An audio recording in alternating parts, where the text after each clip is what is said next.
Dear student, exam का time नजदीक आ रहा है और आपको समझ में नहीं आ रहा है कि हम कौन सी गणित में क्या तैयारी करें, कौन सा चैप्टर हम रिवीजन करें।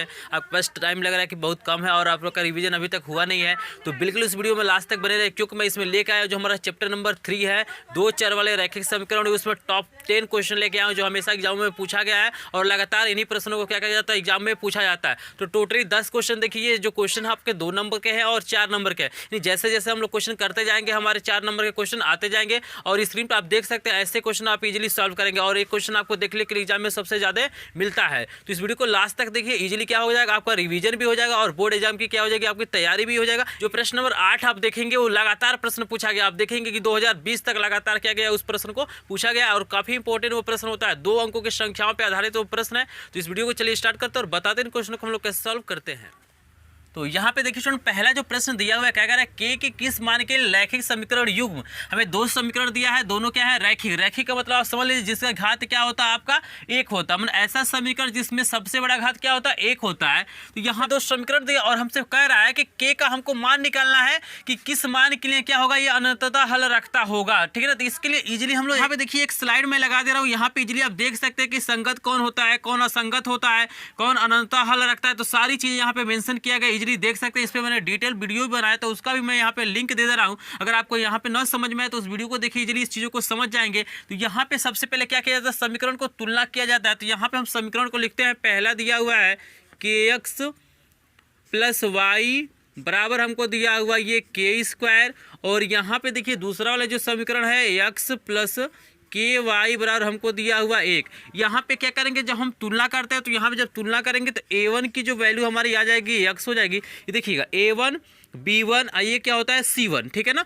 लेकिन आपको ध्यान देना है कि जो c की वैल्यू लिखना है आपको इधर पक्षांतर करके लिखना है और नहीं तो इसका चिन्ह बदल के आपको लिखना है। ठीक है ना। यहाँ पे देखिए इस समीकरण को क्या करना है, हमें तुलना करना है। किससे तुलना करना है, तो a1 x plus b1 y plus c1 से हमें क्या करना है, तुलना करना है। तो यहाँ पे जब तुलना करेंगे तो a1 की जो वैल्यू हमारी हो जाएगी k हो जाएगी, b1 की वैल्यू हमारा 1 हो जाएगा और c1 की वैल्यू हमारा -k² हो जाएगा। यानी इसको इधर पक्षांतर करके आपको लिखना है। अब चाहे तो इसको पक्षांतर कर सकते हैं, नहीं तो अगर ऐसे लिखते हैं तो आपको चिन्ह बदल के लिखना है। इजीली आप समझ रहे हैं यहाँ पे कैसे लिखा गया। तो देख लीजिए x के गुणांक को हम a कहते हैं, y के गुणांक को हम b कहते हैं, जो अचर पद होता है हमारा c होता है। यहाँ पे हमें 2 समीकरण दिया हो, तो पहले वाले में 1 1 लगा देंगे, दूसरे वाले में क्या करेंगे 2 2 लगा देंगे। तो यहाँ पे देखिए x का जो गुणांक हमारा k है, y का गुणांक यहाँ पे कुछ नहीं दिया हुआ तो हम 1 मानते हैं, क्योंकि 1 सबका गुणांक होता है। तो यहाँ पे हमें 1 हो गया, c1 आपको दिया ही है, इसको हमने c1 का मान k² लिख लिया है, क्योंकि इसको हम पक्षांतर करके लिखते हैं। उसी प्रकार देखिए हम a2 का मान लिखते हैं, तो a2 का जो मान होगा क्या होगा, 1 होगा, क्योंकि x का यहाँ पे गुणांक कुछ नहीं है।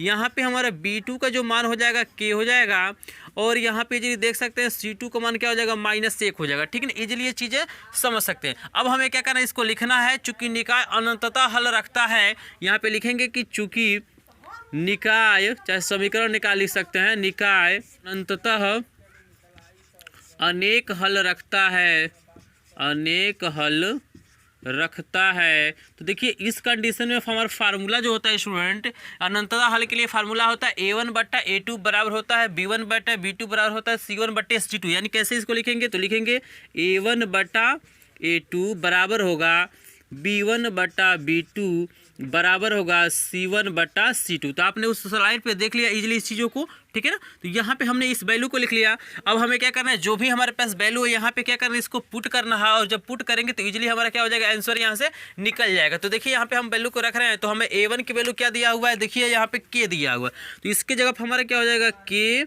बट a2 की वैल्यू हमको दिया हुआ 1, तो यहाँ पे 1 लिखते हैं बराबर b1 की वैल्यू हमको 1 दिया हुआ तो 1 लिखते हैं। यहाँ b2 की वैल्यू आप देख सकते हैं k है तो k लिखते हैं बराबर। आगे जब इसको लिखेंगे c1 की वैल्यू तो हो जाएगा -k² बटा c2 की वैल्यू दिया हुआ है -1। यहाँ पे देखिए हमें k की वैल्यू निकालना थी, तीनों आपस में बराबर है तो किसी भी 2 को आपस में हम बराबर कर सकते हैं। तो यहाँ पे देखिए इन दोनों को हम बराबर करते हैं तो हो जाएगा k/1 बराबर हो जाएगा 1/k। और स्टूडेंट जब इसको आगे हल करेंगे तो हमें तिर्यक गुणा करना पड़ेगा। जब तिर्यक गुणा करेंगे तो देखिए k गुणे k कितना हो जाएगा, k² बराबर 1 एकम 1 हो जाएगा, यानी k बराबर हो जाएगा √1। और 1 का वर्गमूल आप जानते हैं कि 1 ही होता है, तो प्लस माइनस क्या हो जाएगा 1। यही हमारा क्या हो जाएगा, आंसर हो जाएगा। तो इजीली इस चीज़ों को समझ गए हैं कि जब भी क्या करें, निकाय का अनंत अनेक हल रखता है बोले तो वहाँ पे क्या करना है, a1 बट्टा a2 बराबर करना है b1 बट्टे b2 बराबर बराबर करना है C1/C2 और इजीली क्या करना है आपको तो ये गुणा करना और आपका वैल्यू निकल जाएगा। तो यही हमारा क्या हो जाएगा आंसर हो जाएगा। आगे हम लोग देखिए बहुत सारे मैंने प्रश्न लिया है क्योंकि यही प्रश्न अधिकतर इस पार्ट से पूछे जाते हैं। तो यहाँ पे मैंने क्या किया सभी प्रकार के ऐसे प्रश्न ले लिया है जो मान के लगाया जाता है और बिल्कुल आसानी से आपको समझ में आ जाएगा, बिल्कुल आपको याद करने की जरूरत नहीं पड़ेगी। तो वीडियो को लास्ट तक देखिए, काफी आपको फायदा होगा, रिवीजन भी हो जाएगा और बोर्ड और एग्जाम के इंपॉर्टेंट जो क्वेश्चन है उसकी भी तैयारी आपकी हो जाएगी। इंग्लिश हो, मैथ हो, साइंस हो, तीनों का फुल कोर्स का वीडियो मेरे चैनल पर उपलब्ध है, वहां से जाइए। मैंने विज्ञान के बहुत सारे न्यूमेरिकल क्वेश्चन भी करा है, 200 से ऊपर क्वेश्चन करा है सभी अभ्यासों का, तो वहां से जाके देखिए इजीली आपका साइंस भी कवर हो जाएगा। तो चलिए देखते हैं दूसरा नंबर प्रश्न हम लोग कैसे सॉल्व करते हैं। तो देखिए हमारा दूसरा नंबर प्रश्न क्या कह रहा है, ज्ञात कीजिए कि रैखिक समीकरणों का युग्म 2x - 3y = 8 और एक दिया हुआ 4x - 6y = 9 संगत है या असंगत है। तो यहाँ पे देखिए सबसे पहले हम तुलना करके a1/a2, b1/b2, c1/c2 को निकालेंगे और वहाँ पे देखेंगे क्या ये तीनों बराबर आ रहे हैं कि बराबर नहीं आ रहे हैं। उस कंडीशन के अनुसार हम क्या करते हैं इसको संगत या असंगत लिखेंगे। तो चलिए सबसे पहले समीकरण को लिखते हैं। तो यहाँ पे समीकरण दिया हुआ है 2x - 3y = 8 दिया हुआ है और एक समीकरण दिया हुआ हमको 4x - 6y = हमको 9 दिया हुआ है। यहाँ से स्टूडेंट हम लोग इजीली लिख सकते हैं कि a1 की जो वैल्यू हमारे पास है 2 है, b1 की जो वैल्यू हमारे पास 3 है, लेकिन ये देखिएगा माइनस में तो यहाँ पे माइनस लिखेंगे। c1 की जो वैल्यू आपको पक्षांतर करके लिखना है, नहीं तो चिन्ह बदलेगा, पक्षांतर करेंगे तो चिन्ह बदलेगा, इजीली समझ रहा है। यहाँ पर हम -8 लिख लेते हैं। उसी प्रकार देखिए a2 की वैल्यू को हम लिख लेते हैं 4, यहाँ b2 की जो वैल्यू हो जाएगा -6, c2 की वैल्यू हमारा हो जाएगा -9। ये गलती आपको नहीं करना है, यहाँ पे बदल के ही लिखना है। कुछ ऐसे कंडीशन आते हैं जब इसका आंसर क्या होता है चेंज हो जाता है, ठीक है ना। तो आपको क्या करना हमेशा इसको इधर मतलब पक्षांतर करके ही लिखना है, ठीक है ना। यहाँ पे चलिए हम a1/a2 निकालते हैं। तो a1/a2 बराबर हमारा हो जाएगा 2/4, इसको काट सकते हैं तो 2 × 1 = 2, 2 × 2 = 4 यानी 1/2 हो गया। इस पार्ट को मैं यहाँ पे सॉल्व करता हूँ। यहाँ पे मैं निकालता हूँ b1/ हम निकाल लेते हैं b2। तो यहाँ देखिए -3/6, -3/, हो जाएगा हमारा -6, माइनस से माइनस कट जाएगा, 3 × 1 = 3, 3 × 2 = 6, ये भी हमारा हो गया 1/2। चलिए निकालते हैं c1/c2 को, देखिए कितना आता है। तो ये -8/, हो जाएगा हमारा -9, माइनस से माइनस कट जाएगा, लेकिन ये हमारा रहेगा 8/9। तो यहाँ पे इजीली हम लोग देख सकते हैं कि यहाँ पे क्या हो रहा है a1/a2 बराबर हो रहा है b1/b2, लेकिन c1/c2 क्या हो रहा है बराबर नहीं हो रहा है। तो इसको हम लोग कैसे लिखेंगे, तो यहाँ पे लिखेंगे कि a1/a2 बराबर है b1/b2, लेकिन क्या है ये c1/c2 के बराबर नहीं है। तो यहाँ पे हम लोग इजीली देख सकते हैं कि हमारे क्या है a1/a2 बराबर है b1/b2, लेकिन c1/c2 आपस में बराबर नहीं है। तो इस कंडीशन में जो समीकरण निकाय होता है संगत होता है। देखिए तीनों बराबर होगा तब भी संगत होगा, और ये हमारा c1/c2 बराबर नहीं होगा तब भी संगत होगा। और बस यहाँ पे a1/a2 बराबर अगर नहीं होता है b1/b2 के, तो उस कंडीशन में हमारा जो समीकरण निकाय क्या होता है असंगत होता है। लेकिन यहाँ पे जो समीकरण निकाय हमारा क्या होगा संगत होगा। तो यहाँ पे लिखेंगे कि यहाँ समीकरण निकाय संगत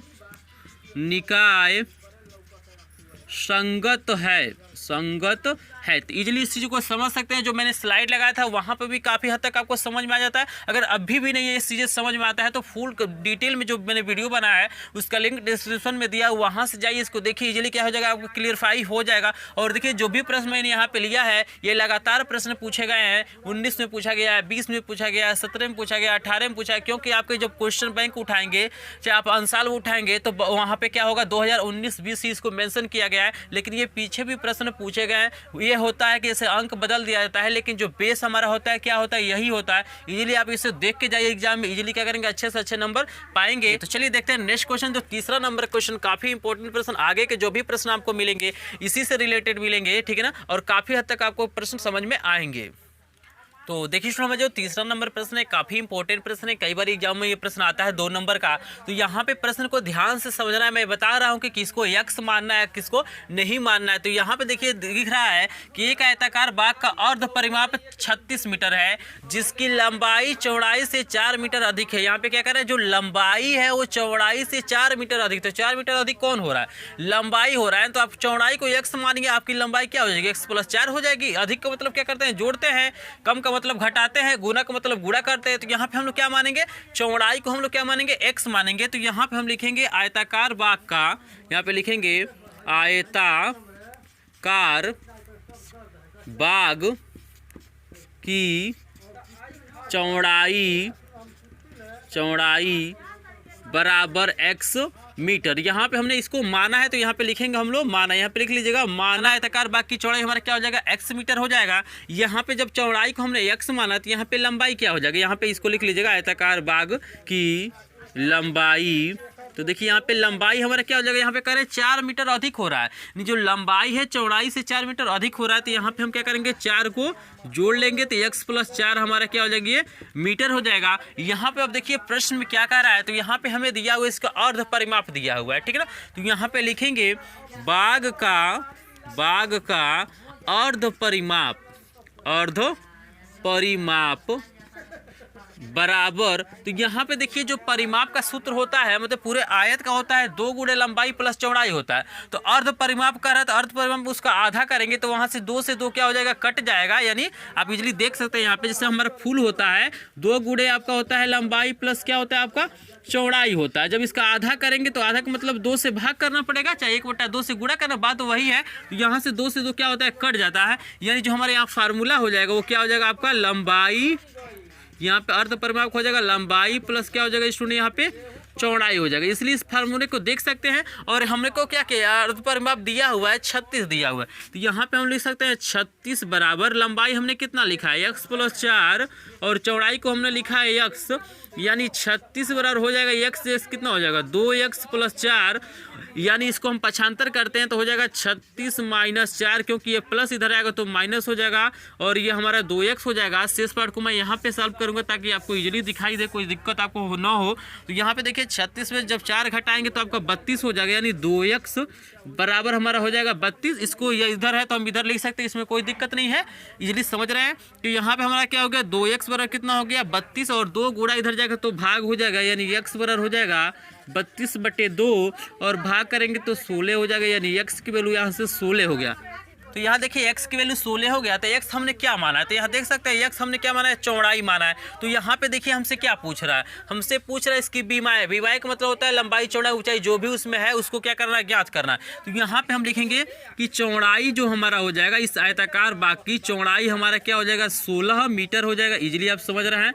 और यहाँ पे जो लंबाई हो जाएगा स्टूडेंट यहाँ पे लंबाई हमारा कितना हो जाएगा x + 4 है, तो यहाँ पे 16 प्लस क्या हो जाएगा 4, यानी कितना हो जाएगा 20 मीटर। तो यही स्टूडेंट हमारा क्या हो जाएगा आंसर हो जाएगा। तो इजीली क्या कर सकते हैं, अगर इस थोड़ी सी चीज़ों को ध्यान देते हैं तो इजीली क्या कर सकते हैं ऐसे क्वेश्चनों को हम लोग सॉल्व कर सकते हैं। तो मुझे आशा ये क्वेश्चन आपको काफ़ी हद तक समझ में आ गए होंगे। अगर क्वेश्चन समझ में आ गया होगा तो आप वीडियो को लाइक कीजिएगा, चैनल पर नहीं तो सब्सक्राइब भी कीजिएगा, क्योंकि बालाजी प्रकाशन हो चाहे अन्य कोई भी प्रकाशन सभी का यहाँ पे मटेरियल आपको मिलता ही रहेगा। और बोर्ड एग्जाम का पूरा तैयारी मैं कराऊंगा, लाइव क्लास भी मैं चला रहा हूँ प्रत्येक संडे को, तो उसको भी जरूर ज्वाइन कीजिए। तो चलिए हम देख लेते हैं नेक्स्ट क्वेश्चन जो हमारा 4 नंबर का प्रश्न है, देखते हैं इसमें कैसे हम लोग हल करते हैं।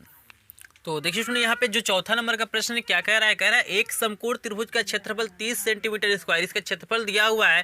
कह रहा है यदि इसकी ऊंचाई आधार की लंबाई से 7 सेंटीमीटर अधिक है तो आधार की लंबाई ज्ञात कीजिए। इजीली क्वेश्चन सॉल्व हो जाएगा। आपको ध्यान देना है कि किसको आपको x मानना है। तो यहाँ पे देखिए कह रहा है कि उसकी ऊंचाई क्या हो रहा है आधार की लंबाई से 7 सेंटीमीटर अधिक हो रहा है, तो ऊंचाई ना अधिक हो रहा है तो आपको क्या मानना आधार को माना, और आधार हमसे पूछ भी रहा है। तो यहाँ पे हम लिखेंगे कि माना समकोण त्रिभुज का आधार, समकोण त्रिभुज का आधार की लंबाई x सेंटीमीटर है, x सेंटीमीटर है। तो मीटर देगा तो मीटर लिखिएगा, सेंटीमीटर होगा तो सेंटीमीटर में लिखिएगा। अब यहाँ पे जब हमने क्या किया लंबाई को x मान लिया तो इसकी आधार की ऊंचाई कितनी हो जाएगी। तो यहाँ पे देखिए हमने आधार की लंबाई को x मान लिया तो इसकी ऊंचाई कितनी हो जाएगी। तो हम लिखेंगे समकोण त्रिभुज की का ऊंचाई बराबर। तो ऊंचाई देखिए कह रहा है कि ऊंचाई जो है लंबाई से 7 सेंटीमीटर अधिक हो रहा है, तो लंबाई x है तो ऊंचाई कितना हो जाएगा x + 7 सेंटीमीटर। इजीली आप समझ रहे हैं।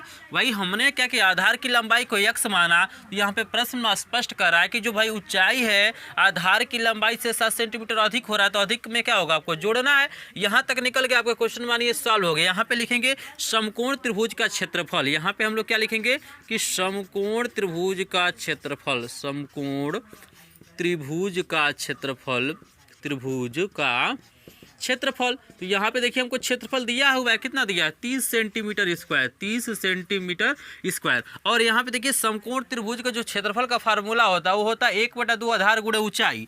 हमारा फार्मूला होता है 1/2 आधार कहिए चाहे आधार की लंबाई कहिए, बात क्या है वही है, आधार गुणे हमारा क्या होता है यहाँ पे ऊंचाई होता है। और ये हमको दिया हुआ है 30।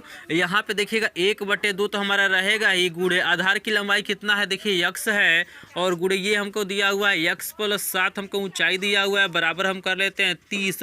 और यहाँ पे देखिए इसमें हम गुणा कर लेंगे और 2 भाग है 30 5 में जाएगा तो हमारा क्या हो जाएगा गुणा हो जाएगा। इजीली इस चीज़ को समझ रहे हैं तो यहाँ पे हो जाएगा x और x + 7 बराबर हमारा हो जाएगा 30 गुणे 2 कितना हो जाएगा 30 दूना हो जाएगा मेरा 60। तो यहाँ पे लिख लेते हैं 60, यहाँ पे गुणा करिए तो x² और यहाँ पे क्या हो जाएगा +7x बराबर हो जाएगा 60। इसको इधर 75 कीजिए तो x² + 7x - 60 बराबर हो जाएगा 0। और इसी हम द्विघात समीकरण को जब हल करेंगे, गुणनखंड करेंगे मध्य पदों को तोड़ के, तो इजीली हमारा आंसर आ जाएगा। तो यहाँ पे हमें क्या करना है, गुणा करने पे 60 लाना और घटाने पे हमें लाना है 7। तो आप जानते हैं 12 × 5 60 होता है और 12 में से जब 5 घटाएंगे तो आपका 7 आ जाएगा, ठीक है ना। तो यहाँ पे तोड़ेंगे तो क्या हो जाएगा x² + 12 - 5 × x - 60 बराबर 0 हो जाएगा। शेष पार्ट को मैं यहाँ पे सॉल्व कर रहा हूँ। तो यहाँ पे देखिए हमारा हो जाएगा x², यहाँ पे प्लस है तो चिन्ह में कोई परिवर्तन नहीं होगा, प्लस हो जाएगा हमारा 12x और यहाँ देखिए माइनस हमारा हो जाएगा 5x - 60 बराबर हो जाएगा 0। अगर आपको गुणनखंड नहीं करना आता है तो इस पर मैंने एक डिटेल में वीडियो बनाया कि किस तरह के क्वेश्चनों को गुणनखंड करना मैंने बताया है, तो उस वीडियो को देखिए, इजीली आपको गुणनखंड करना आ जाएगा। तो यहाँ पे देखिए दोनों में हम दो का जोड़ा बनाएंगे तो यहाँ पे क्या कॉमन है, यहाँ पे x है तो यहाँ से x ले लेंगे, यहाँ से x + 12 बचेगा। यहाँ पे देखिए अगर x + 12 है तो भाई यहाँ पे भी हमें क्या होना चाहिए x + 12 आना चाहिए, तभी हमारा क्वेश्चन क्या होगा ये सही होगा। तो यहाँ देखिए हम 5 जब कॉमन लेंगे तो हो जाएगा x + हमारा हो जाएगा 12 बराबर 0। कैसे हुआ तो देख लीजिए कि हम 5 कॉमन लिए हैं तो यहाँ से x बचेगा और चूंकि आगे हमारा माइनस कॉमन लिया गया तो अंदर का चिन्ह बदलता है। फिर दोनों में देखिए x + 12 कॉमन हो जाएगा, x + 12 हम ले लेंगे तो यहाँ से x बचेगा और यहाँ से -5 बचेगा बराबर 0 हो जाएगा। और दोनों 0 के बराबर है तो इजीली क्या हो जाएंगे हमारे अलग अलग 0 के बराबर हो जाएंगे, यानी x + 12 बराबर हमारा 0 हो जाएगा और x - 5 बराबर 0 हो जाएगा। x की वैल्यू हो जाएगी -12, यहाँ से x की वैल्यू हो जाएगी 5। लेकिन यहाँ पे देखिए हम माइनस वाले को नहीं लेंगे, माइनस वाला हमारा अग्राह हो जाएगा। और यहाँ पे हमसे पूछा क्या है, यहाँ से देख सकते हैं पूछ रहा है आधार की लंबाई ज्ञात कीजिए, ठीक है ना। यहाँ पे सिर्फ आधार की लंबाई पूछ रहा है, तो आधार की लंबाई को हमने x माना है तो यही हमारा 5 वाला हो जाएगा। तो लिखेंगे आधार की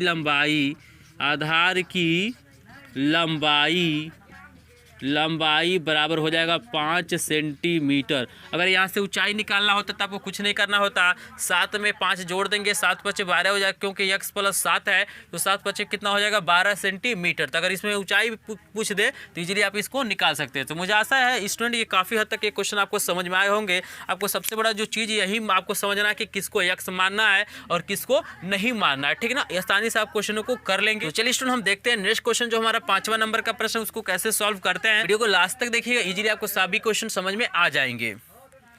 तो देखिए स्टूडेंट जो 5 नंबर का प्रश्न है काफ़ी इंपॉर्टेंट प्रश्न है और इसको लगाने का 2 तरीका हो सकता है। तो यहाँ पे देखिए मैं सबसे आसान तरीका बता रहा हूँ ताकि इजीली ये क्वेश्चन सॉल्व हो जाए। तो यहाँ पे कह रहे हैं 2 संख्याओं का अंतर 26 है और एक संख्या दूसरी संख्या की 3 गुनी है, उन्हें ज्ञात करना है। यहाँ पे देखिए 2 कंडीशन है, आप चाहे तो यहाँ पे x y मान के लगाइए, पहली संख्या को x मानिए और दूसरी संख्या को क्या कीजिए y मानिए। और आपको क्या करना है x - y बराबर 26 लिख लेना, समीकरण 1 बन जाएगा और एक समीकरण यहाँ से बन जाएगा, इजीली ये क्वेश्चन सॉल्व हो जाएगा। या आप चाहते हो सिर्फ एक ही समीकरण बनाना, तो उस कंडीशन में आपको क्या करना पड़ेगा, पहली संख्या को x मानना पड़ेगा और दूसरी संख्या को 26 + x मानना पड़ेगा, ठीक है ना। क्योंकि अंतर दिया हुआ जैसे मानिए x - y बराबर हमको 26 दिया हुआ है, तो पहली संख्या को यदि हम क्या करें अगर x मान ले तो दूसरा क्या होगा, ये माइनस इधर जाएगा तो प्लस होगा कि नहीं होगा। तो इसी कंडीशन से हम इसको मानते हैं। तो यहाँ पे देखिए मानेंगे कि माना पहली संख्या x है तब दूसरी संख्या बराबर x + 26 लिखिए चाहे 26 + x लिखिए, बात क्या है वही है। अब यहाँ पे क्या करना आपके लिख लेना है प्रश्नानुसार, यहाँ पे लिखेंगे प्रश्नानुसार अनुसार। तो यहाँ पे देखिए इजीली हमारा क्या हो रहा है, तो यहाँ पे देखिए ये कंडीशन हमारा खत्म हो गया, यहाँ पे हमने मान लिया। और दूसरा कंडीशन देखिए कह रहा है एक संख्या दूसरी संख्या की 3 गुनी है, यानी पहली संख्या को हम लोग x मानते हैं बराबर, यहाँ पे लिखते हैं x + 26 बराबर कर रहे हैं, लेकिन ये दोनों आपस में बराबर नहीं है। बराबर कब होंगे, तो यहाँ पे देखिए बता रहा है कि जो कह रहा है कि एक संख्या दूसरी संख्या की 3 गुनी है, यानी ये वाली जो संख्या है इस संख्या की 3 गुनी हो रहा है, तो दोनों आपस में बराबर कब होंगे, जब यहाँ हम क्या करेंगे 3 से गुणा करेंगे। अब दोनों आपस में क्या हो गए, बराबर हो गए। यहाँ पे देखिए इसको हम इधर पक्षांतर करते हैं तो 3x - x बराबर हो जाएगा 26। अगर कन्फ्यूजन यहाँ होगा तो कमेंट में जरूर कमेंट कीजिएगा स्टूडेंट। यहाँ पे 3 गुनी दे रहा है कि एक संख्या क्या हो रही है दूसरी संख्या के 3 गुनी हो रही है, तो यहाँ पे हम 3 से गुणा करेंगे क्योंकि ये अधिक संख्या है। देख रहे हैं ना, ये x है तो x प्लस क्या हो रहा है 26, तो ये अधिक हो रहा है ना, तो ये वाला क्या होगा 3 से गुणा होगा। तो यहाँ पे 3x में से x घटाएंगे हमारा 2x हो जाएगा बराबर 26 हो जाएगा। यहाँ पे x बराबर हमारा क्या हो जाएगा 26/2 हो जाएगा, यानी इसको जब काटेंगे तो हमारा क्या हो जाएगा 13 हो जाएगा, यानी x की वैल्यू यहाँ से क्या निकल गया 13 निकल गया। बहुत आसानी से क्वेश्चन सॉल्व हो गया। वहीं दो समीकरण बनाते तो थोड़ा सा आपको क्या करना पड़ता है, हल करना पड़ता है। यहाँ पे हम लिख सकते हैं कि पहली संख्या लिखेंगे, पहली संख्या बराबर, तो पहली संख्या को हमने x माना है तो पहली संख्या हमारा 13 हो जाएगा। यहाँ देखिए लिखेंगे दूसरी संख्या, दूसरी संख्या, तो देखिए दूसरी संख्या हमारा क्या लिखा गया x + 26, तो यानी क्या हो जाएगा 13 + 26, और इसको जोड़ेंगे तो कितना हो जाएगा आपका ये 39 हो जाएगा। तो यही हमारा क्या हो जाएगा आंसर हो जाएगा। तो काफ़ी हद तक ये प्रश्न आपको इजीली समझ में आ गया होगा। अगर एग्जाम में आएगा तो बिल्कुल इसको आप लोग सॉल्व कर लेंगे। अगर ये तरीका पसंद है तो वीडियो को लाइक कीजिएगा, इस चैनल पर नहीं तो सब्सक्राइब भी कीजिए। और आप कमेंट करना भूल जाते हैं, लास्ट तक वीडियो को देखते हैं लेकिन आप कमेंट नहीं करते हैं, तो प्लीज़ कमेंट भी कीजिए। तो चलिए देखते हैं नेक्स्ट क्वेश्चन, 6वां नंबर प्रश्न। इससे भी मजेदार प्रश्न अभी 4 नंबर वाले प्रश्न बाकी हैं, तो वीडियो तो लास्ट तक देखिए, इजीली आप सभी क्वेश्चनों को कर लेंगे। तो देखिए स्टूडेंट, जो हमारा ये 6 नंबर का प्रश्न, ये भी प्रश्न काफ़ी बार पूछा जाता है और ऐसे प्रश्न आते ही रहते हैं। यहाँ पे कह रहा है कि P के किन मानों के लिए निम्न समीकरणों को युग्म का एक अद्वितीय हल है। तो अद्वितीय हल के लिए हमारा कंडीशन होता है कि A1/A2 हमारा बराबर नहीं होता है स्टूडेंट B1/B2 के। तो इसी कंडीशन को हम फॉलो करके यहाँ पे क्या करेंगे, हम लोग यहाँ पे P की वैल्यू को निकालेंगे। तो यहाँ पे सबसे पहले तुलना करके हम A1 की वैल्यू लिखते हैं, तो A1 की वैल्यू हमारा यहाँ पे 4 हो जाएगा, B1 की वैल्यू हमारा P हो जाएगा, C1 की वैल्यू हमारा 8 हो जाएगा, क्योंकि ऑलरेडी ये पक्षांतर है तो आपको चीज बदलने की जरूरत नहीं है। उसी प्रकार देखिए A2 की जो हमारी वैल्यू है 2 हो जाएगा, B2 की वैल्यू यहाँ पे 2 हो जाएगा, C2 की वैल्यू यहाँ से 2 हो जाएगा। ठीक है ना, यहाँ पे हमें लिख लेना है कि जो चूंकि समीकरण निकाय क्या अद्वितीय हल रखता है, तो यहाँ पे लिखेंगे कि चूंकि समीकरण निकाय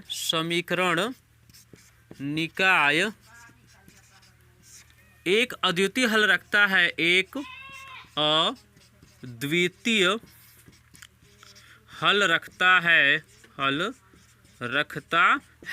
तो हल रखता है। तो इस कंडीशन में क्या होगा, जो हमारा A1/A2 है स्टूडेंट, वो बराबर नहीं होगा हमारा B1/B2 को, C1/C2 को आपको लेने की आवश्यकता नहीं है। तो यहाँ पे देखिए इस वैल्यू को हम पुट करते हैं, तो A1 की वैल्यू हमको 4 दिया हुआ है, बट्टे हमारा A2 की वैल्यू 2 दिया हुआ है, ये बराबर नहीं का चिन्ह लगाएंगे। और B1 की वैल्यू हमको दिया हुआ है P, और B2 की वैल्यू दिया हुआ है हमें 2। यहाँ से इस पर को मैं यहाँ पे सॉल्व करता हूँ, तो यहाँ पे हमें क्या करना है, तिर्यक गुणा करना है। जैसे बराबर का चिन्ह रहता है आप तिर्यक गुणा करते हैं, बिल्कुल वैसे इसमें करना है। तो 4 दूना 8 हो जाएगी, ये 2P हो जाएगा, यानी 2P यहाँ से हो जाएगा नॉट इक्वल टू हमारा क्या हो जाएगा 8 हो जाएगा, और 2 से हम भाग करेंगे तो P नॉट इक्वल टू हमारा क्या हो जाएगा 8/2। इसको काटेंगे तो 4 बार में कटेगा, यानी P नॉट इक्वल टू हमारा क्या हो जाएगा 4 आ जाएगा। तो यही हमारा क्या हो जाएगा आंसर हो जाएगा। तो इजीली क्या करेंगे, ऐसे प्रश्नों को हम लोग सॉल्व कर सकते हैं। तो चलिए बहुत इंपॉर्टेंट प्रश्न, अभी 4 और प्रश्न है, तो काफ़ी इंपॉर्टेंट प्रश्न है क्योंकि 4 नंबर के प्रश्न है। तो चलिए देखते हैं उनको हम लोग कैसे सॉल्व करते हैं।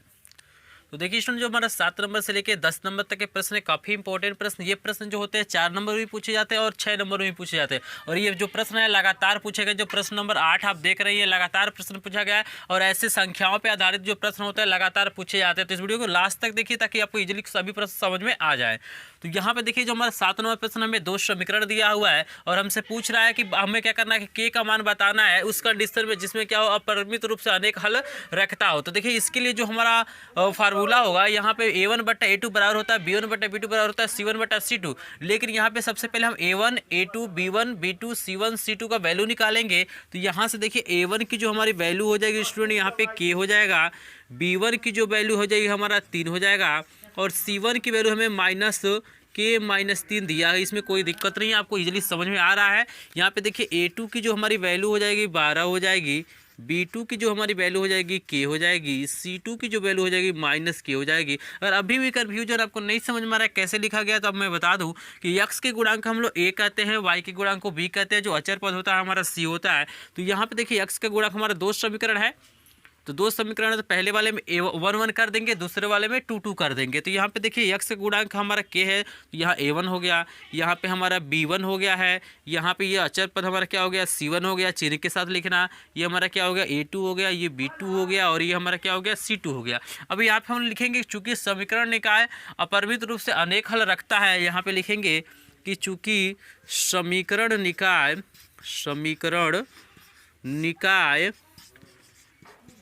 अपरिमित रूप से अनेक हल रखता है, अपरिमित रूप से अनेक हल रखता है। तो यहाँ पे हमने बताया था आपको कि क्या होता है, अनेक हल रखेगा तो हमारा फार्मूला होगा A1/A2 बराबर हमारा होगा B1/B2 और बराबर होगा C1/C2 के, ठीक है ना। ये हमारा कंडीशन होता है। अब हमें क्या करना है, यहाँ पे वैल्यू को पुट करना है। तो A1 की वैल्यू हमारे पास है, तो K हमारा हो जाएगा 12 बराबर हमारा हो जाएगा 3/K और बराबर यहाँ पे हो जाएगा -K-3 बट्टे हमारा हो जाएगा -K। तो यहाँ पे देखिए हमें K की वैल्यू निकालना है, तो तीनों आपस में बराबर है, तो किसी भी दो को आपस में बराबर करके हम K की वैल्यू निकाल सकते हैं। तो यहाँ पे देखिए हम इन दोनों को बराबर करते हैं, तो K/12 बराबर हो जाएगा 3/K।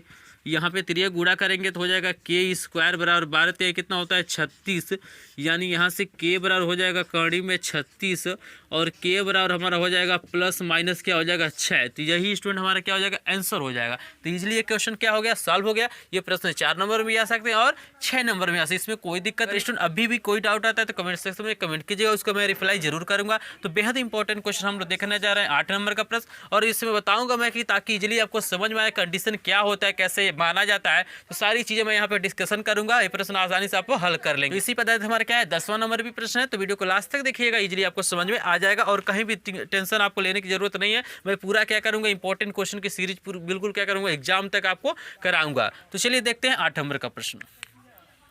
तो यहाँ देखिए जो हमारा प्रश्न नंबर 8 है, 2 बार ही पूछा गया था, लगातार हमारा 19 में भी 20 में और पीछे तो ये लगातार प्रश्न आता ही रहा है। तो यहाँ पे देखिए काफ़ी इंपॉर्टेंट प्रश्न ये कह रहा है कि 2 अंकों से बड़ी एक संख्या एवं उसके अंकों को उलटने पर बनी संख्या का योग हमको 66 है। यदि संख्या के अंकों का अंतर 2 हो तो संख्या ज्ञात करना है। तो यहाँ पे देखिए स्टूडेंट हमें क्या करना है, कंडीशन को समझना है कि सबसे पहले यहाँ पे क्या करना है, एक 2 अंकों की संख्या में क्या होता है, एक दहाई का अंक होता है, एक इकाई का अंक होता है, ठीक है ना। जैसे हम यहाँ पे 25 लिख रहे हैं तो यहाँ पे 25 को जो हम लिखेंगे था जाता है कि 10 गुणे 2 + 5, यानी 10 गुणे दहाई का अंक प्लस क्या होता है इकाई का अंक। 2 अंकों की संख्या के लिए फार्मूला ही हमारा होता है 10 गुणे दहाई का अंक प्लस क्या होता है इकाई का अंक। तो यहाँ पे सबसे पहले हम चीज़ों को मानेंगे, उसके बाद इस पर हम क्या करेंगे इसका अप्लाई करेंगे। तो यहाँ पे लिखेंगे कि माना दहाई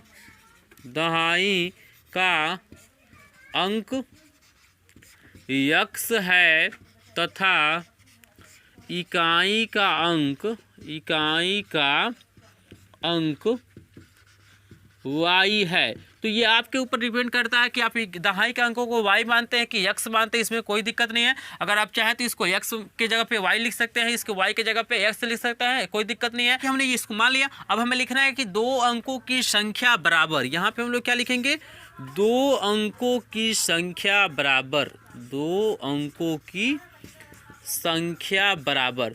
देखिए जो यहाँ पे हम फार्मूला लिखना चाहें तो लिख सकते हैं। क्या होता है फार्मूला, तो मैं लिख भी देता हूँ कि 10 गुणे दहाई का अंक प्लस इकाई का अंक। हो सकता है स्टूडेंट आपको मात्रा में हिंदी लिखने में थोड़ा सा दिक्कत हो सकता है, मात्रा में कहीं ना कहीं आपको गड़बड़ी दिखाई दे सकता है, तो उसके लिए मैं बेहद में माफ़ी चाहूँगा कि मात्रा हो सकता है यहाँ पे कुछ गलत हो सकता है। तो यहाँ पे देखिए हम भरेंगे 10 गुणे दहाई का अंक हमने माना है x और प्लस इकाई का अंक हमने y माना, इसको जब गुणा करेंगे तो हो जाएगा 10x + y, ये हमने मान लिया। अब यहाँ पे हमके कंडीशन अप्लाई करने के लिए कह रहा है कि यदि अंकों का स्थान क्या किया जाए उलट दिया जाए, तो यहाँ पर हम लिखेंगे कि अंकों का स्थान उलटने लिखिए चाहे बदलने लिखिए, बात वही है, बदलने से बनी संख्या बराबर। तो यहाँ देखिए स्टूडेंट क्या होता है ना, जैसे अंकों का स्थान उलटते हैं तो वहाँ पे क्या होता है, इकाई के जगह पे दहाई चला जाता है और दहाई के जगह पे क्या होता है, इकाई चला जाता है। यानी कहने का मतलब ये जैसे 10x + y है ना, तो इसकी जगह क्या हो जाएगा 10y + x, क्या हो जाएगा 10y + क्या हो जाएगा x। यानी कहने का मतलब ये है इकाई के स्थान पे दहाई को लिखना और दहाई के स्थान पे इकाई को। तो ये हमारा दोनों संख्या हो गया। अब यहाँ पे हम इजीली इसको सॉल्व कर सकते हैं। यहाँ पे लिखेंगे प्रथम शर्त से। तो यहाँ पे देखिए प्रथम शर्त क्या कह रहा है, यहाँ पे कह रहा है कि 2 अंकों से बनी एक संख्या। तो भाई हमारा यही नहीं, 2 अंकों से बनी एक संख्या ये उसके अंकों के पलटने से बनी संख्या का योग 66 है। यानी इतना प्लस इतना, यानी 10x + y + 10y + x बराबर हमको दिया हुआ है 66। दोनों का योग कितना दिया है 66। यहाँ पे जोड़ेंगे 10x + x कितना हो जाएगा 11x + 10y + y 11y और बराबर हो जाएगा 66। यहाँ पे 11 कामा ले लेंगे तो हो जाएगा x + y बराबर हो जाएगा आपका 66। यानी इससे भाग करेंगे तो ये कट जाएगा। यहाँ देखिए इसे गुणा है तो इधर जाएगा तो भाग हो जाएगा, 11 6 का आपका होता है 66। यानी x + y बराबर हमारा हो जाएगा 6। ये हो जाएगा समीकरण नंबर 1। तो स्टूडेंट यहाँ पे प्रथम शर्त से हम समीकरण 1 को बना चुके हैं। अब हम क्या करते हैं, लिखते हैं द्वितीय शर्त से। तो यहाँ पे लिखेंगे हम लोग द्वितीय शर्त से। तो बिल्कुल मैं स्टेप वाइज बता रहा हूँ ताकि आपको इजीली पूरा का पूरा नंबर मिल सके। ये प्रश्न आना ही आना है, कोई ना कोई इस पे आधारित संख्याओं पे आधारित प्रश्न आता ही है स्टूडेंट। तो यहाँ पे देखिए द्वितीय शर्त आप नीचे देखेंगे तो दिया है, यदि संख्या के अंकों का अंतर 2 हो तो संख्या ज्ञात कीजिए। तो यहाँ पे संख्या के अंकों का अंतर लेना है। यानी पहली संख्या को हमने x माना है, दूसरी को y, यानी दहाई का अंक x है और इकाई का अंक y है। यानी x - y बराबर हमको दिया हुआ है 2। समीकरण नंबर हो गया 2। और इन्हीं दोनों समीकरण को हल करेंगे इजीली हमारा क्या हो जाएगा x और y का मान निकल जाएगा। तो देखिए यहाँ पे y का गुणांक बराबर है और यहाँ पे दोनों का चिन्ह अलग अलग है। तो लिखेंगे समीकरण 1 और 2 को जोड़ने से यहाँ पे हम लोग क्या करेंगे, लिखेंगे कि समीकरण 1 प्लस समीकरण क्या लिखेंगे 2 से। तो शेष पाठ को मैं यहाँ बगल में लिखूंगा ताकि आपको इजीली दिखाई दे। तो यहाँ पे चलिए इसको थोड़ा सा सेपरेट कर देते हैं, ठीक है ना। यहाँ पे जब जोड़ते हैं तो ऊपर नीचे लिखते हैं तो x + y बराबर हमारे पास 6 है, आप देख सकते हैं समीकरण नंबर 1 में। और 2 में हमको दिया हुआ है x - y बराबर 2।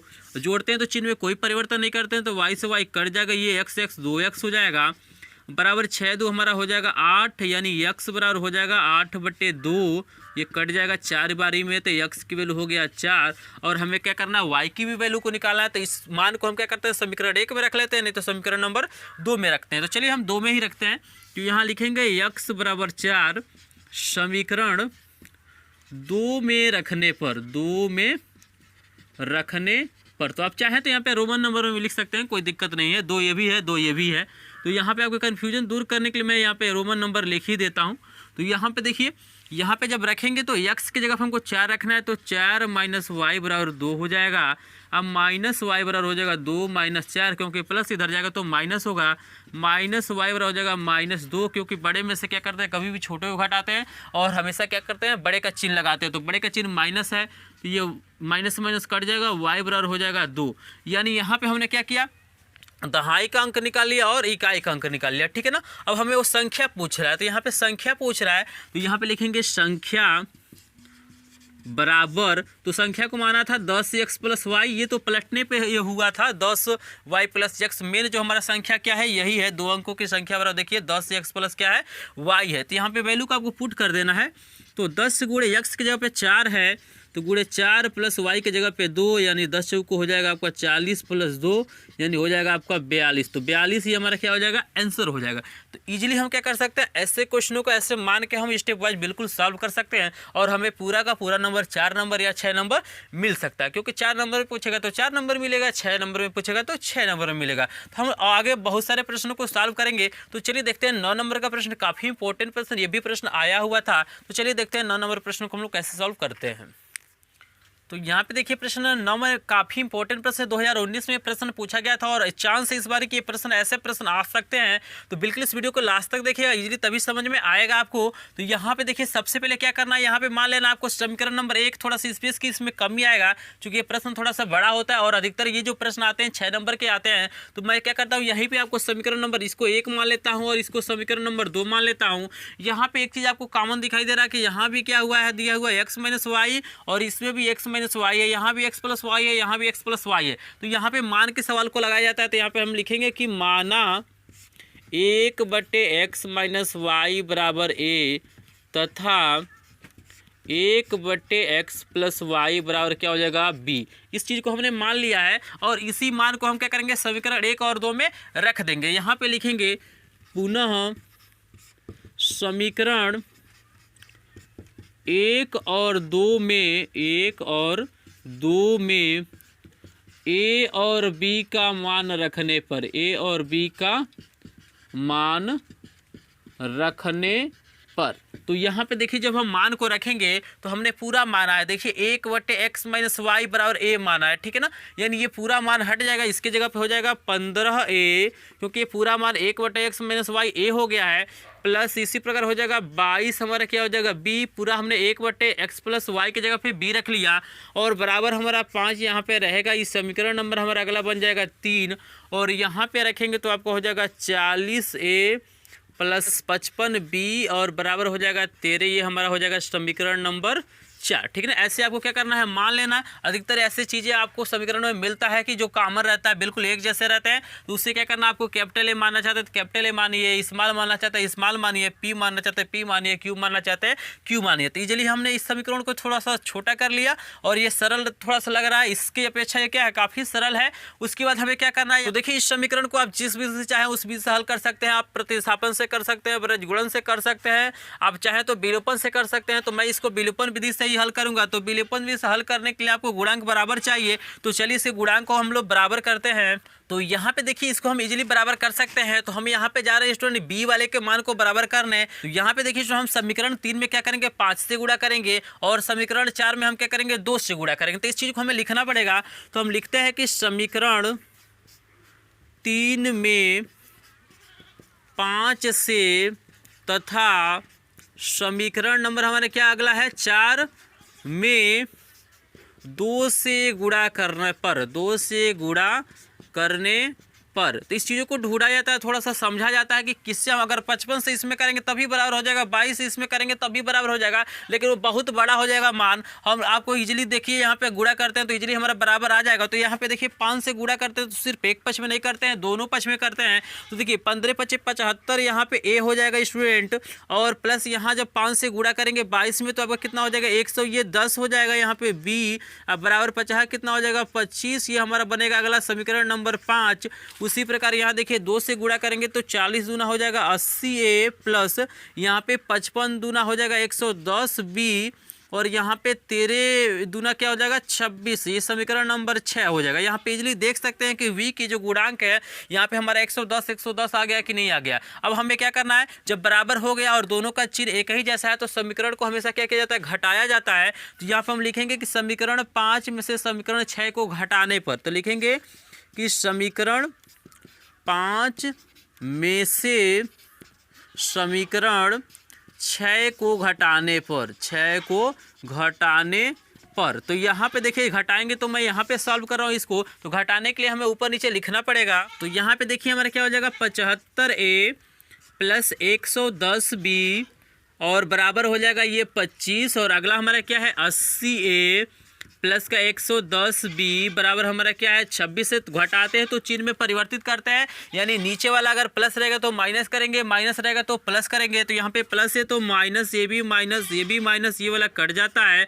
और यहाँ पे देखिए 80 में से जब 75 घटाएंगे तो -5 बचेगा और यहाँ पे बराबर क्या होगा 26 में से हम 25 को घटाएंगे तो -1 हो जाएगा, यानी माइनस से माइनस कट जाएगा। यहाँ a बराबर इजीली हो जाएगा 1/5। कैसे हुआ है तो आप देख सकते हैं, ये गुणा इधर जाएगा तो क्या हो जाएगा भाग। यहाँ पे हमारा हो गया a की वैल्यू निकल गया। अब हमें b की भी वैल्यू निकालना है तो हम क्या करते हैं a के मान को समीकरण 3 में रख देते हैं। तो यहाँ पे लिखेंगे a का मान समीकरण 3 में रखने पर, समीकरण 3 में रखने पर, तो यहाँ पे देखिए जब रखेंगे तो क्या मिलेगा, तो 15 गुणे 1/5 हो जाएगा। कैसे कि देखिए एक जगह पे हमने क्या लिखा, 1/5 रखा है और प्लस का यहाँ पे है 22b बराबर दिया हुआ है 5, ये कट जाएगा 5 तो यहाँ 15 होता है, यानी 3 + 22b बराबर हमारा हो जाएगा 5, यानी 22b बराबर हो जाएगा 5 - 3, क्योंकि ये प्लस इधर जाएगा तो माइनस होगा, यानी 22b बराबर हो जाएगा आपका, ये 5 में से 3 जाएगा 2,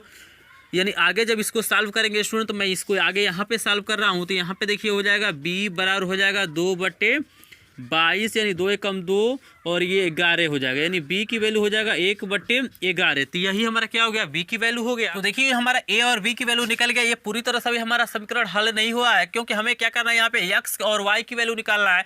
तो यहाँ पे देखिए, यहाँ पे हम अब क्या करेंगे, अब यहाँ पे जो a की वैल्यू आया है, तो यहाँ पे a बराबर कितना दिया है, 1/5।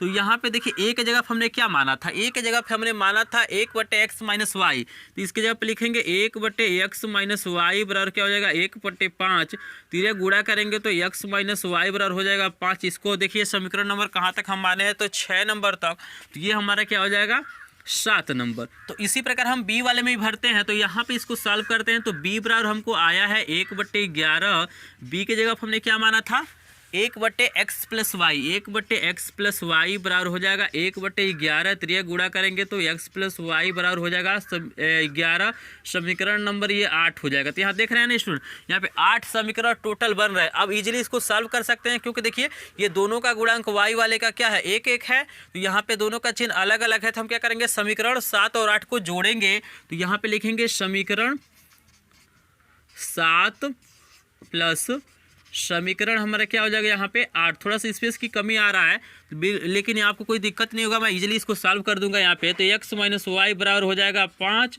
और x + y बराबर हमारा हो जाएगा 11, यहाँ पे y से y कट जाएगा, 2x बराबर हो जाएगा आपका 16, इससे काट लीजिए 2 × 8 = 16, यानी x बराबर हो गया 8। अब इस वैल्यू को क्या करना, आपको समीकरण 7 में भर देना है, या 7 में भर सकते हैं और 8 में भी भर सकते हैं। तो चलिए हम इसको भरते हैं समीकरण नंबर 8 में। तो यहाँ पे मैं लिखता हूँ कि समीकरण 8 में x का मान रखने पर, x का मान रखने पर, तो यहाँ पे देखिए जब रखा जाएगा तो क्या मिलेगा, यहाँ पे देख सकते हैं। तो x की जगह पे 8 रखना है, तो यहाँ पे 8, यहाँ प्लस इधर जाएगा तो आपका क्या हो जाएगा माइनस, यानी y बराबर हो जाएगा 11 - 8, यानी कितना हो जाएगा 3। यानी एट लास्ट जो हमारा आंसर आया है स्टूडेंट, यहाँ पे आंसर को मैं लिख देता हूँ। तो आंसर क्या आया है, x बराबर 8 आया है और y बराबर क्या आया है 3 आया। तो यही हमारा क्या हो जाएगा आंसर हो जाएगा। तो थोड़ा सा मुझे स्पेस की कमी यहाँ पे थोड़ा सा महसूस हुआ है, लेकिन हो सकता है कि आपको कहीं दिक्कत नहीं हो रहा है, सारी चीज़ें यहाँ पे दिखाई दे रही होगी। अगर किसी भी तरह का डाउट होगा तो कमेंट सेक्शन में कमेंट कीजिए, इजीली मैं उसको क्या करूँगा रिप्लाई करूँगा। तो एक बहुत ही इंपॉर्टेंट क्वेश्चन और बचा हुआ है, तो चलिए देखते हैं 10 नंबर प्रश्न हम लोग कैसे सॉल्व करते हैं। लेकिन उससे पहले आप इसका स्क्रीनशॉट ले लीजिए, अगर चैनल पर नए तो चैनल को सब्सक्राइब कर लीजिए, वीडियो अगर पसंद आए तो वीडियो को लाइक कीजिए, क्योंकि बाद में आप क्या करते हैं भूल जाते हैं। तो चलिए देखते हैं 10 नंबर का प्रश्न। तो यहाँ देखिए हमारा 10 नंबर प्रश्न में क्या कह रहा है कि करें 2 अंकों की एक संख्या में अंकों का योग क्या है 12 है, अंकों का स्थान बदल देने पर प्राप्त संख्या दी गई संख्या से 18 अधिक है, तो संख्या ज्ञात करना है। तो बिल्कुल हमारा सवाल क्या 8 नंबर के जैसे है, थोड़ा सा यहाँ पे अंतर यहाँ पे है। तो सबसे पहले हम मानेंगे दहाई का अंक, उसके बाद मानेंगे इकाई का अंक। तो यहाँ पे लिखेंगे कि माना दहाई का अंक x है तथा इकाई का अंक y है, ठीक है ना। इस चीज़ को मान लिया। उसके बाद हम क्या किए थे, हमने क्या किया था उस संख्या को लिखा था, तो लिखेंगे 2 अंकों की संख्या बराबर, फार्मूला आपको याद है 10 गुणे दहाई का अंक प्लस इकाई का अंक, यानी 10 गुणे दहाई की जगह पे x प्लस इकाई का अंक y बराबर हो जाएगा 10x प्लस क्या हो गया y। और यहाँ पे लिखते हैं कि अंकों का स्थान बदलने से प्राप्त संख्या, अंकों का स्थान बदलने से बनी संख्या। तो यहाँ पे आपको कुछ नहीं करना है, दहाई के अंक की जगह पे इकाई का अंक और इकाई के अंक की जगह पे दहाई के अंक। 10y प्लस क्या हो जाएगा यहाँ पे x। अब हमको क्या करना है, ये सारी चीज़ें लिख ली हैं। अगर इतना चीज़ें लिख लेते हैं तो इजीली इसमें कोई दिक्कत नहीं आएगा। आपको लिखना है प्रथम शर्त से। क्या लिखना है? प्रथम शर्त से। तो यहाँ पे देखिए प्रथम शर्त क्या कह रहा है स्टूडेंट, कह रहा है कि दो अंकों की एक संख्या में अंकों का योग 12 है। तो अंकों का योग मतलब x प्लस वाई बराबर हमको दिया हुआ ये 12, समीकरण नंबर 1। इजीली ये हो गया। द्वितीय शर्त देखिए क्या कह रहा है, तो यहाँ पे लिखेंगे कि द्वितीय शर्त से, यानी कह रहा है कि अंकों का स्थान बदलने पर बनी संख्या दी गई संख्या से 18 अधिक है। तो जो हमारे अंकों का स्थान बदलने से कौन सी संख्या बनी है, 10y प्लस x, और स्टार्टिंग में संख्या क्या है, 10x प्लस y। देखिए दोनों को हम बराबर लिख दिए हैं, लेकिन ये दोनों संख्या भी बराबर नहीं है। कंडीशन समझिए कौन अधिक हो रहा है। यहाँ कर अंकों का स्थान बदल देने पर प्राप्त संख्या, ये है अंकों का स्थान बदल देने पे प्राप्त संख्या करे दी गई संख्या से आधार अधिक है। यानी ये जो संख्या है जो बदल के बनाए हैं, वो जो दी गई संख्या है उससे ये 18 अधिक हो रहा है। तो अधिक हो रहा है तो दोनों बराबर कब होगा, जब इधर हम क्या करेंगे 18 जोड़ेंगे, और नहीं तो इधर 18 घटाएंगे। तो यहाँ पे देखिए ये सबको मैं इधर ले आता हूँ, तो यहाँ पे क्या हो जाएगा, यहाँ पे देख सकते हैं कि ये 10y और यहाँ पे माइनस वाई प्लस यक्स, ये माइनस 10x माइनस 18 बराबर क्या हो जाएगा 0। शेष पार्ट को मैं यहाँ पे सॉल्व कर रहा हूँ, कुछ नहीं किया हूँ, सबको इधर लाया हूँ, तो चिन्ह क्या हो जाएगा, बदल जाएगा। तो चलिए इसको सॉल्व करते हैं। तो 10y में से y घटेगा, हमारा कितना होगा 9y, और माइनस देखिए 10x में से x जाएगा, माइनस हमारा क्या हो जाएगा 9x और माइनस 18 बराबर 0। यहाँ पे हम माइनस से जब गुणा करेंगे, ठीक है ना, तो सबका चिन्ह बदल जाएगा, यानी हमारा हो जाएगा, देखिए ये प्लस है तो माइनस हो जाएगा, माइनस है तो प्लस हो जाएगा, ये भी हमारा प्लस हो जाएगा, यानी हो जाएगा 9x माइनस 9y और प्लस 18 बराबर हो जाएगा 0। कैसे हुआ, तो इजीली देख सकते हैं, माइनस से हमने गुणा किया है दोनों पक्षों में, तो ये माइनस हो जाएगा, ये प्लस हो जाएगा। तो हमने x वाले को पहले लिख लिया, y वाले को बाद में लिख दिया, इसमें कोई दिक्कत नहीं है, इजीली आपको समझ में आ रहा है। यहाँ 9 कॉमन आपको दिखाई दे रहा है, तो यहाँ से 9 कॉमन लीजिए, तो x माइनस वाई प्लस हो जाएगा 2 बराबर 0, यानी यहाँ से 9 गुणा इधर जाएगा तो भाग हो जाएगा, यानी 0 बन जाएगा। x माइनस वाई बराबर माइनस 2 हो जाएगा, समीकरण नंबर हमारा 2 हो जाएगा। यहाँ पे देखिए हमने इसको क्या किया, इधर प्लस था तो इधर पक्षांतर कर दिया, इजीली ये हो गया। अब हमें क्या करना है, समीकरण नंबर 1 और समीकरण नंबर 2 को हल करना है। तो देखिए यहाँ पे प्लस यहाँ पे माइनस से दोनों का गुणांक बराबर, तो समीकरण को जोड़ेंगे, तो यहाँ पे हम लिखेंगे कि समीकरण 1 प्लस समीकरण 2 से। अगर कहीं भी कंफ्यूजन होता है तो कमेंट बॉक्स में कमेंट कीजिएगा, यहाँ पे कंफ्यूजन वाली कोई बात ही नहीं है। अगर क्वेश्चन आप सॉल्व किए होंगे, कुछ जानते होंगे हल्का फुल्का, तो इजीली आपको समझ में आ रहा होगा। अगर बिल्कुल नहीं इसके बारे में जानते हैं तो वीडियो को एक बार और देखिए, इजीली आपको समझ में आ जाएगा। और तब भी नहीं समझ में आता है तो इस पर फुल डिटेल में मैंने वीडियो बनाया, तो इस चैप्टर को जाकर देखिए, पूरा का पूरा आपको क्वेश्चन सीरियल वाइज मिल जाएगा, तो वहाँ से आपको इजीली समझ में आ जाएगा। तो चलिए शेष पार्ट को यहाँ पे सॉल्व करते हैं। तो यहाँ पे समीकरण को हमें जोड़ना है, तो ऊपर नीचे लिखना पड़ेगा, यानी x प्लस वाई बराबर हमारा क्या दिया हुआ है, यहाँ पे 12 है, तो यहाँ पे 12 लिखते हैं।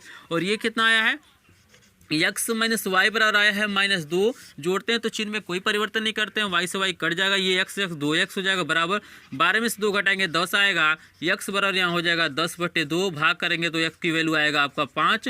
और इस वैल्यू को हम क्या करते हैं, किसी भी समीकरण लिखिए, समीकरण 1 में रखिए चाहे समीकरण 2 में रखिए, इजीली आपको y की वैल्यू निकल जाएगा। तो यहाँ पर हम लिखेंगे कि समीकरण 2 में x का मान रखने पर, x का मान रखने पर, तो यहाँ पे चलिए इसे यहाँ पे हम रखते हैं। तो यहाँ पे देखिए जब रखेंगे तो क्या मिलेगा, ये समीकरण नंबर 2 मेरा यहाँ है, तो देखिए x की जगह हमको 5 रखना है, तो 5 माइनस वाई बराबर माइनस 2, यानी माइनस वाई बराबर हो जाएगा माइनस 2 माइनस 5, क्योंकि प्लस इधर जाएगा तो माइनस होगा, माइनस वाई बराबर हो जाएगा माइनस 5 2 7, माइनस माइनस कट जाएगा, वाई बराबर हो जाएगा 7। तो ईजिली हमने क्या किया, x की वैल्यू निकाल लिया, y की वैल्यू निकाल लिया, यानी दहाई का अंक निकाल लिया और इकाई का अंक निकाल लिया। तो यहाँ पे संख्या को हम लोग लिख सकते हैं, हमसे संख्या पूछ रहा है तो संख्या बराबर हो जाएगा 10x प्लस वाई, क्योंकि हमने देखिए 2 अंकों की संख्या को क्या माना है 10x प्लस वाई, यानी यहाँ पे हो जाएगा 10 गुणे एक्स की वैल्यू 5 है प्लस वाई की वैल्यू 7 है, 10 पच्चे 50 प्लस 7 बराबर हमारा कितना हो जाएगा 57। तो यही हमारा क्या हो जाएगा आंसर हो जाएगा। तो स्टूडेंट मुझे आशा है कि ये क्वेश्चन आपको इजीली समझ में आएगा, इसका स्क्रीनशॉट लीजिए क्योंकि ऐसा सोल्यूशन आपको कहीं मिलने वाला नहीं है। अगर वीडियो पसंद आया हो तो वीडियो को लाइक कीजिएगा, चैनल पर नहीं तो सब्सक्राइब कीजिए, क्योंकि एग्जाम तक मैं क्या करूँगा जितने भी इंपॉर्टेंट क्वेश्चन है सबका मैं सीरीज बना रहा हूँ एक एक चैप्टर का, और इसमें आपका रिवीजन भी हो जा रहा है और इंपॉर्टेंट क्वेश्चन भी हो रहा है। तो अगर आप वीडियो को लास्ट तक देखें तो इसके लिए आपको धन्यवाद। तो मिलता है किसी और वीडियो में, तब तक के लिए धन्यवाद।